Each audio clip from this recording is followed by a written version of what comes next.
السلام على رسول الله. أعوذ بالله من الشيطان الرجيم. بسم الله الرحمن الرحيم. سبحان الذي أسرى بعبده ليلا من المسجد الحرام إلى المسجد الأقصى الذي باركنا حوله لنريه من آياتنا أو كما قال تعالى في القرآن المجيد. محترم سامعین حضرات، آج ہم انشاءاللہ تعالی معراج النبی صلی اللہ علیہ وسلم کے بارے میں بات کریں گے. یہ آپ کے دو سفر تھے، ایک زمین کا اور ایک آسمان کا. یعنی ایک سفر مکہ سے لے کر فلسطین بیت المقدس تک ہے، اور دوسرا سفر بیت المقدس سے لے کر سدرۃ المنتہا تک، جسے ہم آسمانوں کی سیر کہہ سکتے ہیں.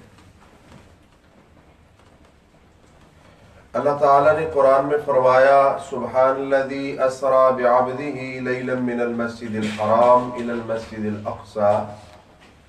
پاک ہے وہ ذات جس نے سیر کرائی اپنے بندے کو، محمد صلی اللہ علیہ وسلم کو، مسجد حرام بیت اللہ سے لے کر مسجد اقصی تک.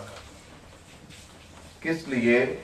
لنریہ من آیاتنا، تاکہ اللہ تعالیٰ آپ کو اپنی آیات دکھائیں.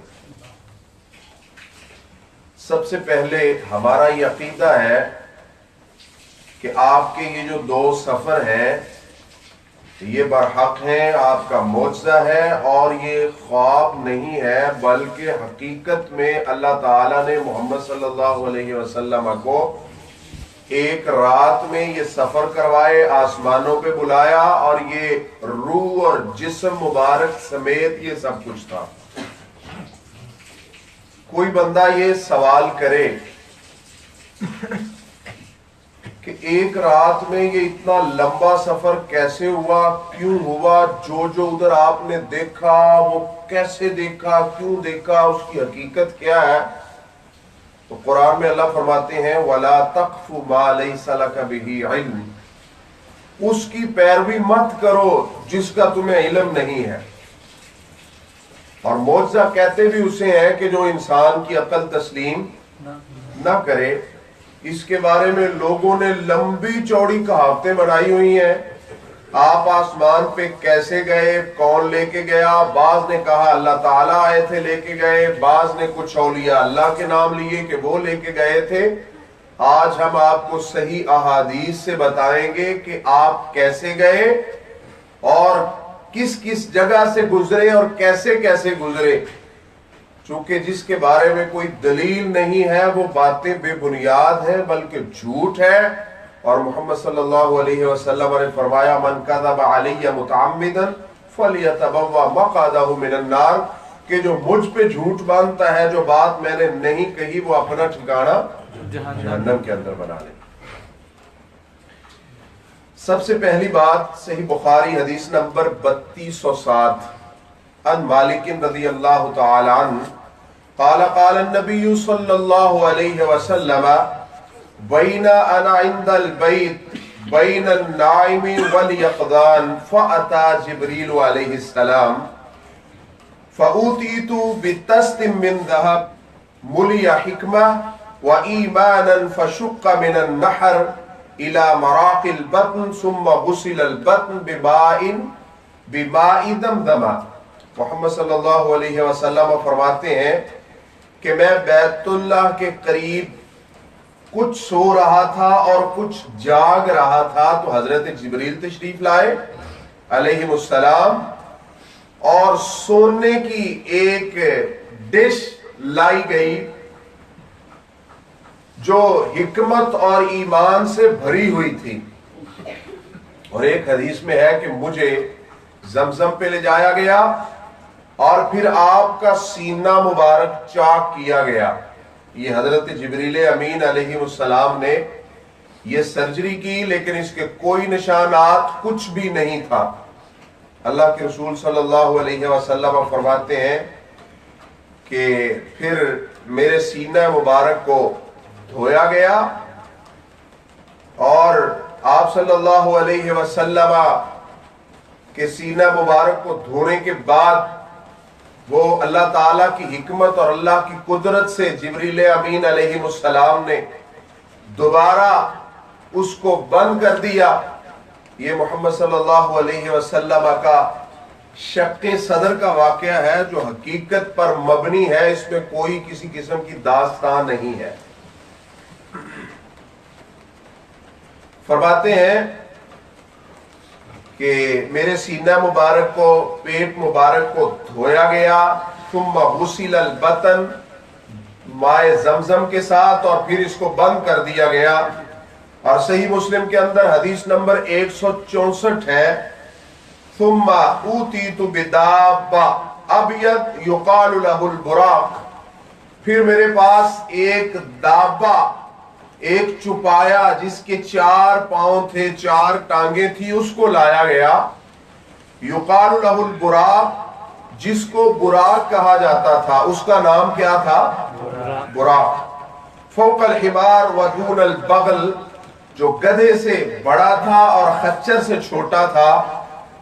یقع خطوہ عند اقصى طرفہ، محمد صلی اللہ علیہ وسلم فرماتے ہیں کہ اس کا جو قدم ہے نا، اس کی جو چال ہے، ایک قدم سے دوسرا قدم وہ اتنا دور رکھتا تھا کہ جیسے نظر کی انتہا ہوتی ہے. یعنی اس کی اتنی سپیڈ ہے کہ ایک قدم جب اٹھاتا ہے نا وہ براق، تو وہ جدھر رکھتا ہے وہ نظر کی انتہا پر، تو کتنی دور نظر جاتی ہے، نظر کی انتہا پر. فَحُمِلَتْ عَلَيْهِ، اس پر مجھے سوار کیا گیا. اس کا مطلب یہ ہوا کہ جب یہ سفر شروع ہوا تو کس پہ آپ سوار ہوئے؟ براق پہ. براق پہ آپ سوار ہوئے. حضرت جبریل امین اس کی بھاگ کو تھامے ہوئے ہیں، اس کی لگام کو تھامے ہوئے ہیں. محمد صلی اللہ علیہ وسلم کو انہوں نے سوار کیا، بلکہ ایک حدیث میں ہے کہ اس نے بدکنا شروع کر دیا. تو جناب جبریل فرماتے ہیں کہ تو نہیں جانتا آج تیرے اوپر وہ سوار ہونے جا رہا ہے جو پوری کائنات سے بڑھ کر ہے. تو پھر وہ سکون سے کھڑا ہو گیا. اور صحیح مسلم حدیث نمبر 162، مسند احمد حدیث نمبر 12505 ہے، فَرَكِبْتُهُ حَتَّى أَتَيْتُ بَيْتَ الْمَقْدَسِ، مجھے اس پر سوار کیا گیا اور پھر میں کدھر پہنچا؟ بیت المقدس کے اندر. کتنا سفر ہے ہم جانتے ہیں، مکہ سے بیت المقدس بہت لمبی مسافت ہے. کتنے منٹ میں طے کی، کتنے گھنٹوں میں کی، کوئی نہیں جانتا، نہ اس کے بارے میں کچھ ہمیں بتایا گیا ہے. اور اس کے بارے میں بحث کرنے کی بھی کوئی ضرورت نہیں ہے، چونکہ ہمارے لیے اتنا ہی کافی ہے جتنا ہمیں بتا دیا گیا کہ آپ اس پہ سوار ہوئے اور کدھر پہنچے؟ بیت المقدس کے اندر. فَجُمِعَ لِيَ الْأَنْبِيَاءُ عَلَيْهِمُ السَّلَامُ فَقَدَّمَنِي جِبْرِيلُ حَتَّى أَمَمْتُهُمْ. فرماتے ہیں کہ میں بیت المقدس میں جب گیا تو اللہ تعالیٰ نے اس جگہ پہ میرے لیے تمام انبیاء کو جمع کیا تھا. ٹھیک ہے. اب ایک یہ بھی ذہن میں سوال آتا ہے، اور آگے بھی پہلے، دوسرے، تیسرے، چوتھے آسمان پہ انبیاء علیہ السلام سے محمد صلی اللہ علیہ وسلم کی ملاقاتیں ہوں گی. تو بعض لوگ یہ سوال اٹھاتے ہیں کہ انبیاء علیہ السلام کو کیسے جمع کیا گیا؟ وہ تو دنیا سے جا چکے ہیں، اور طرح طرح کی باتیں اور غلط نظریات، غلط عقائد گھڑتے ہیں ان سے. جبکہ قرآن میں اللہ تعالیٰ فرماتے ہیں پارہ نمبر 2 سورۃ البقرہ کے اندر، انتم لا تشعرون، اس بارے میں تم نہیں جانتے. موت کے بعد جو میرے معاملات ہیں، کوئی بھی دنیا سے چلا گیا ہے تو اس کے بعد جو میرے اس کے ساتھ معاملات ہیں، تم اس کے بارے میں کچھ بھی نہیں جانتے. وہ کیسے ادھر جمع ہوئے ہم نہیں جانتے. اگر کوئی بندہ اپنی طرف سے بات کرتا ہے اس لیے ہوئے چونکہ وہ ایسے ہیں، وہ فلاں ہے، تو وہ جھوٹ ہے، چونکہ اس بارے میں ہم کچھ بھی نہیں جانتے اور کوئی بات کرنے کی ہمیں ضرورت بھی نہیں ہے. محمد صلی اللہ علیہ وسلم فرماتے ہیں ادھر تمام انبیاء علیہ السلام ادھر جمع ہے. تو میں بھی ادھر پہنچا آپ صلی اللہ علیہ وسلم جب ادھر تشریف لائے تو صحیح حدیث میں ہے کہ آپ نے 2 رکعت نماز پڑھی، اور اس حدیث میں جو صحیح مسلم حدیث نمبر 162 ہے، اللہ کے رسول صلی اللہ علیہ وسلم فرماتے ہیں جب میں ادھر پہنچا فقدمنی جبریل علیہ السلام، تو جبریل علیہ السلام نے مجھے پکڑ کر مصلی پہ کھڑا کر دیا۔ سبحان اللہ۔ اللہ کے رسول فرماتے ہیں حتی اممتہم، حتیٰ کہ میں نے تمام نبیوں کی جماعت کروائی۔ اس سے یہ ثابت ہوا کہ ہمارے نبی محمد صلی اللہ علیہ وسلم امام الانبیاء ہے۔ دوسرا یہ ثابت ہوا کہ جس جگہ پہ محمد صلی اللہ علیہ وسلم موجود ہوں، اگر نبی بھی اس جگہ پہ موجود ہوں تو وہ بھی امامت نہیں کروا سکتے۔ اوکے، بالفرض میں یہ کہوں کہ محمد صلی اللہ علیہ وسلم اس جگہ پہ موجود ہیں اور میں آپ کو یہ عقیدہ دے دوں اور خود بھی میرا یہ عقیدہ ہو، اور اس کے بعد میں مصلی پہ کھڑا ہو کے امام بھی بن جاؤں، تو میرے لیے کیا انعام ہوگا آپ کی طرف سے کہ یہ اتنا برا ہے، خود کہہ رہا ہے کہ محمد صلی اللہ علیہ وسلم ادھر موجود ہے اور خود جماعت بھی کروا رہا ہے۔ کم از کم پھر میرے لیے اتنا تو ہونا، اگر وہ موجود ہے تو میں مصلی کے اوپر کھڑا ہو کے امامت، میں تو پھر امامت کے قابل ہی نہیں، اگر ادھر نبی ہوتے تو وہ بھی امامت کے قابل نہیں تھے۔ تو یہ کیسا ہے کہ میں خود کہوں کہ وہ ہر جگہ پہ موجود ہیں اور پھر ایسے کام خود کروں جو ان کی گستاخی ہے۔ تو میرے بھائی اس کی حقیقت یہ ہے کہ یہ اللہ کی صفت ہے کہ اللہ کا دیکھنا، سننا، کنٹرول، اختیارات ہر جگہ پہ موجود ہیں۔ اللہ نے یہ اپنی صفت اپنے کسی نبی، کسی نیک بندے اور کسی کو بھی نہیں دی۔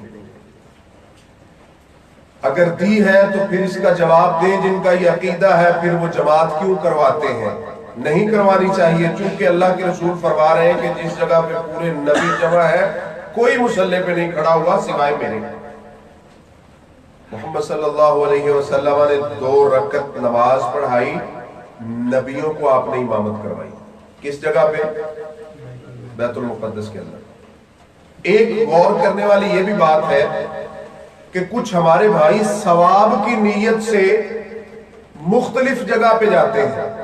مثال کے طور پہ جیسے ہم ثواب کی نیت سے بیت اللہ جاتے ہیں، ثواب کی نیت سے مسجد نبوی میں جاتے ہیں، مکہ مدینہ میں جاتے ہیں، ایسے کچھ بھائی ثواب کی نیت سے کسی درگاہ پر جاتے ہیں، کسی آستانے پر جاتے ہیں، کسی مزار پر جاتے ہیں، تو کیا یہ جائز ہے؟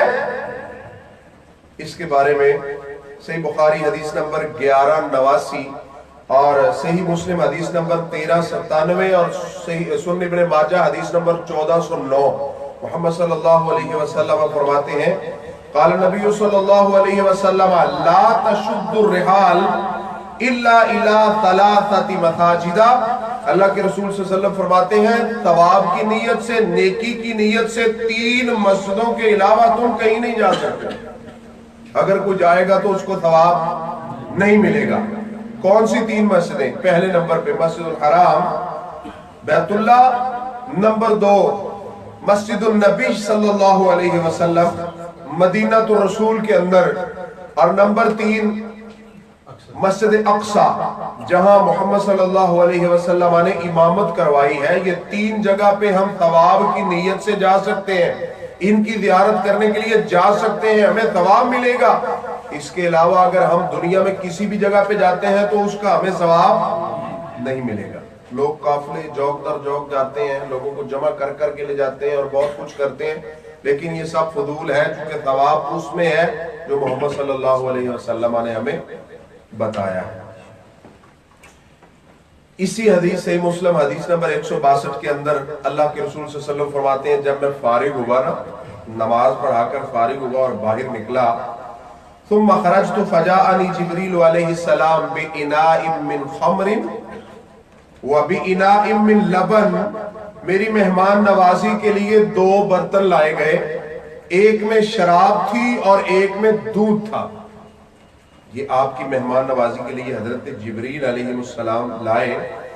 فاخترت اللبن فقال جبریل اخترت الفطرہ، اللہ کے رسول فرماتے ہیں کہ میں نے دودھ کو پسند کیا، دودھ کو پکڑا اور پی لیا،